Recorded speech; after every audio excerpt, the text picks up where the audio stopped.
Kamlak. Wawu. Obehlala kaCele. Cele ku. Cele kaMaphumo. Uphuma phi manje? Yamani. Sakuthi akuphela ngaya khona abantu bayangixosha bafuna ukungishaya. Bathi wenzeni? Awasho ukuthi ngiyenzeni. Waqoshwa yini wacela? Kathani? KaCele bangakhona ekhaya. Wawu. Uma bengihlala naye bengihlukumeza. Bekuhlumeza. Ngicela uze lapha ngifuna ukulalela kahle le ndaba yakho. Ukuthethe imoto. Sondela ntombi ngenza kahle.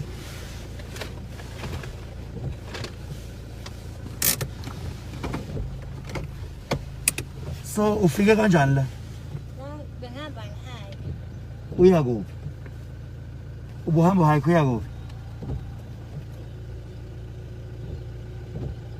Sawumunye umkhulu oyiNazaretha wathi angize la. Wathi woza la? Uthi uzokwenzani le ndawo? Ethi angizobuza ukuthi uyangizala. Mina. Cha. Sengitholile udaba lakho. Sengihambe kakhulu ngifonela abantu abaningi. So ke njengoba ngihlangana nawe ngiyakubona mina bese ngisendele isithombe sakho. So umkhulu weNazaretha wayeganga ngawo ngoba mina ngineminyaka u30. Hawu. Wena ngaki?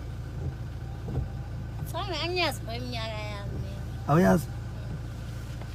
219 nje wena. Kusho wathi ngina 19 manje. Ngezwe ngamaphoyisa. Ekuthatha lo. Thwayezwa ngawe. Aze ngisho lo nto mina. Amaphoyisa nje afuni ngihlangane nawe. Yep.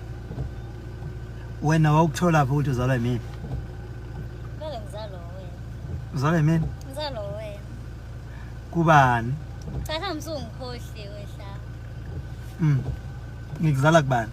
Bawuma wakho. Hayi msungikhohliwe. Nale ndawo ngiyazi kahle nje le ndawo. Wawafika la. Ngiyazi kahle le ndawo lo ngayihambela mina. Nje nakho nje bese ngiyahamba.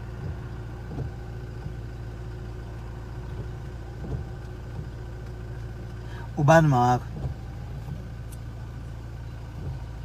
Angitsho nakade ungifuna. Kade ungifuna ukuthi uzalwa yimini. Sengifikile kuwena. Kodwa bengikhuluma into eyiqiniso. Hayi angithi angizwa mina ngili nawe. Uthi wena uzalwa yimini angithi. So mina ngifuna ukubuza kahle yonke into.